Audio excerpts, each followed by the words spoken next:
Well, hey there. So you're thinking about moving to Bel-Air, but you're not quite sure about whether or not it's going to be for you. And I'm going to be brutally honest with inside this video here. I'm going to tell you that maybe Bel-Air isn't for everybody. What I mean by that is that, it's not big city, it's not New York, it's definitely not Philadelphia, it's definitely not Baltimore, it's a smaller suburb of Maryland. And in this video, we're going to give you 10 good reasons why you maybe consider not moving to Bel-Air. Might not just be for you. So we're going to get to it.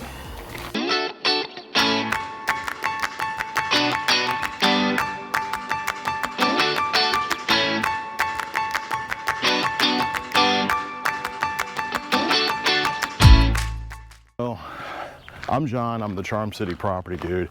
Go ahead and hit that like and subscribe button down below. Hit the notification bell for this and all the other great videos in this channel. And again, submerge yourself in the videos here. This is the latest and most up-to-date videos about Baltimore and the surrounding counties, including Bel-Air. And in this video, I'm going to tell you the top 10 reasons why Bel-Air, Maryland may not be for you. All right, so, and you want to hang around because like 6 and 5, you definitely want to check out because those are good ones for the reason why you may not want to move to Bel-Air. So here we go. Number 1 is limited outdoor recreational space. This is definitely not like the city. It's definitely not like New York, definitely not like Baltimore, Philadelphia. I mean, while I'm sitting here walking on the Mom and Pa Trail, and pretty much every county has a trail just like this. Baltimore County has the NRT trail, and there's different parks. We have like Cedar Day Park, we have the Record Road Park, we have Annie's Playground, but we really don't have what you would say like a ton of outdoor recreational space. Say for instance, New York, they got like basketball courts, Baltimore, basketball courts everywhere. They also have, the different like Patterson Park, and they have the Wyman Park. We really don't have that here in Bel-Air. So if you're like the type of person that just needs to get outdoor, I mean, we do have the Mom and Pa seat here, which is like a climbing thing. But if you really are into like bigger parks, you're into, city living, bigger parks, then maybe Bel-Air's not for you. Two reasons why Bel-Air may just not work for you is, again, with the bigger cities like New York, Baltimore, we are kind of limited on the diversity.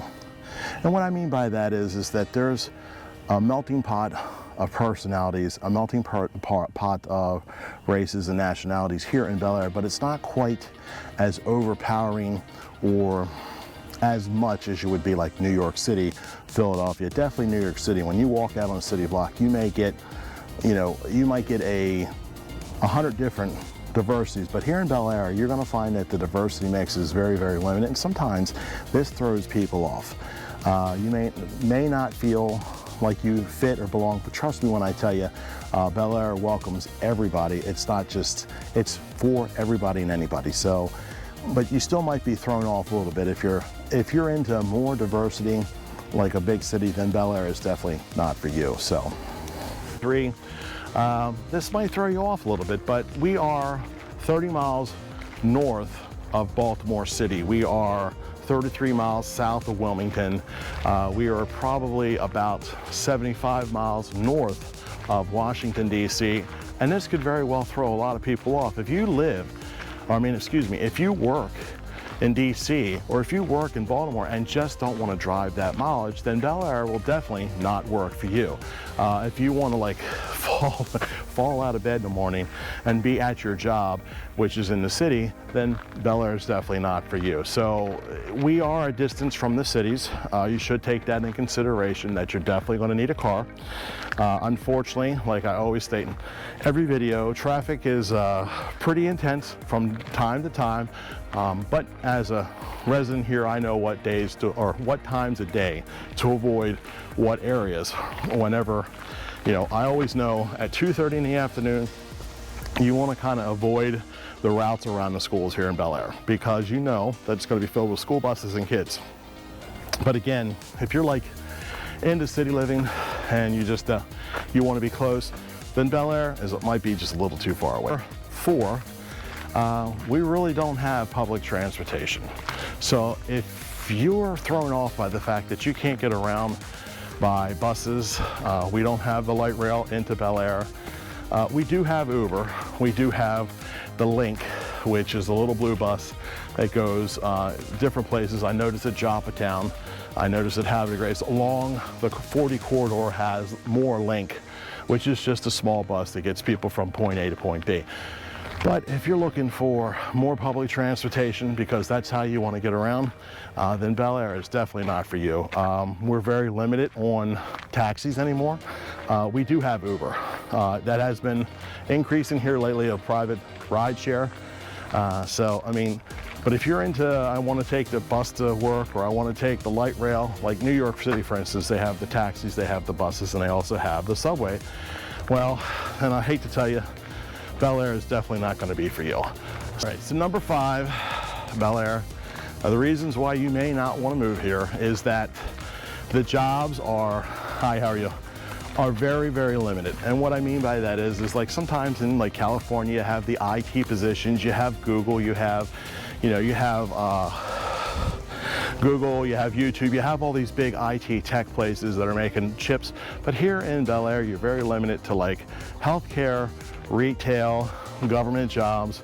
So if you're moving to Bel-Air thinking you're going to get, you know, a $250,000 job per year, while it may be a satellite position for one of the big IT companies, most likely I think the best you're going to be able to do here is with healthcare.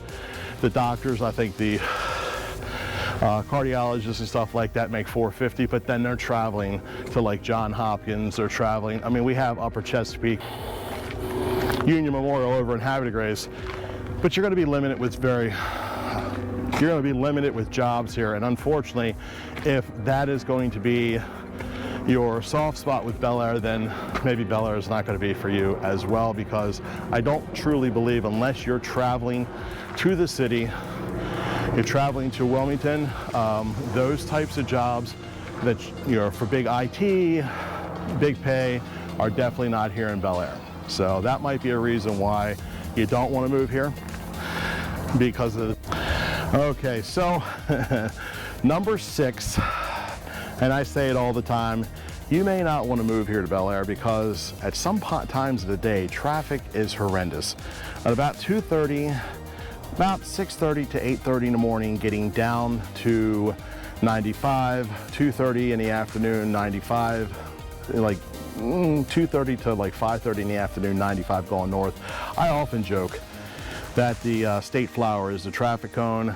They decided to do every bridge from Harford County down to Baltimore County this last summer, maybe the summer before. I definitely know they decided to do that after the pandemic.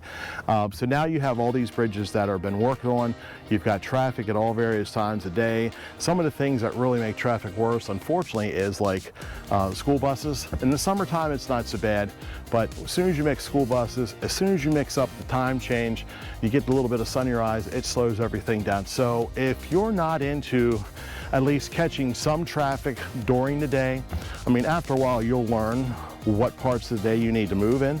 But if you don't want to fight the traffic, if you're not interested in sitting in your car, I usually listen to Audible in my car. I call it car education. So if you're not interested in doing that, then maybe, unfortunately, it's definitely not for you, because you're definitely going to have to put up with the traffic going in and to and from Baltimore. You're definitely going to have to fight traffic in and around Harford County at certain times of day, and that is, another reason why you may not want to move to Bel-Air. Those young, hip, hot, happening people. I'm older, so it doesn't affect me. I'm married, I got kids, I like to sit home at nights. But if you're into like nightlife, Bel-Air is severely limited to nightlife. The best thing that probably happens all year, and we're getting ready to come up to that, is Looney's Pub in the middle of Bel-Air. That is March 17th. You know what day that is? That's St. Patrick's Day. Right, exactly. So if you're not into if you're into that, they have this big to-do. They have the live bands that are local live bands. A lot of them play a lot of cover tunes, but we are unfortunately we are severely limited when it comes to nightlife and nighttime activities. I mean, there's loonies in Harford County, there's loonies in Baltimore County. They both have places there where you can watch the games. You can get, it's a bar, so you can get your drinks. It's food, they got really good food. But Harford County does not offer much in the way of nightlife. And at about 9 o'clock at night, everything pretty much shuts down in Bel-Air. So if you don't have it by then, you're not going to get it until the next day. Now, good news is Maryland is not a blue law state. And what I mean by that is they don't shut everything down Saturday night, so they close Sunday. Some of the southern states still have that where you can't get anything on Sunday. So, but we're definitely not that here. But if you're looking for great nightlife, like the city has all these different speakeasies and bars and places to dance and stuff, it's definitely not here in Bel-Air. So that might be a reason why you don't want to move here. But if you're into, your family life, if you're into that kind of thing, your kids, your dogs and stuff like that, then who knows, Bel-Air might just be for you. So, could be because of the cost of living. Now, I know for sure that the cost of living here is slightly above national average, but it's still substantially cheaper than, say, Baltimore City direct. It's still substantially cheaper than New York City, and definitely substantially cheaper than Philadelphia. But if you're looking for, less than, the average sales price of a house here is $325,000. Again, slightly above average. Groceries, gas, slightly above average. If you're looking for average and below, unfortunately, no matter where you go to get that, you're going to be limited on jobs that support that economy. So you might want to consider like the south side of Pennsylvania, but unfortunately, they adjust. I don't care what you do, they kind of adjust things with that. What they do is they make the taxes higher. So if cost of living is definitely going to be an effect for you, then Bel-Air definitely is not going to be the place for you. But listen, all are welcome here. This is just my opinion. I love Bel-Air. I love Harford County. I love the things that we do here. You get kind of adjusted to everything, and it's really a great place to live. But if you're not seeing it that way, then maybe Bel-Air is not the place. And one of the other videos I have that have Ellicott City or Columbia is definitely higher priced than Bel-Air. But there are other places around town where cost of living would be a little cheaper. Might take you a little longer to get to your food, might take you a little longer to get to shopping. But this is the East Coast. There's stuff all over the place. So, but listen, I enjoy putting together these videos for you. Again, I get a lot of phone calls, text messages, emails from folks just like you. I absolutely love it. And if you reach out to me and you text, email me, or call me, no matter the day, night, weekend, I've got your back when it comes to real estate. If you just have a question about something in Maryland, something in my surrounding counties around Baltimore City, you can always reach out and ask. If you leave a comment below, I'll be sure to give you a free buyer's guide. I got a checklist, everything that will help you feel better about moving to Maryland. That's all these videos are about, is helping you feel better about moving to the state, moving to the city, and moving to the surrounding counties. So again, I'm John, I'm Charm City Property Dude, and I'll catch you on the next video, and we'll do this right. Check out this video right here's a good one, or that one right there. Take care.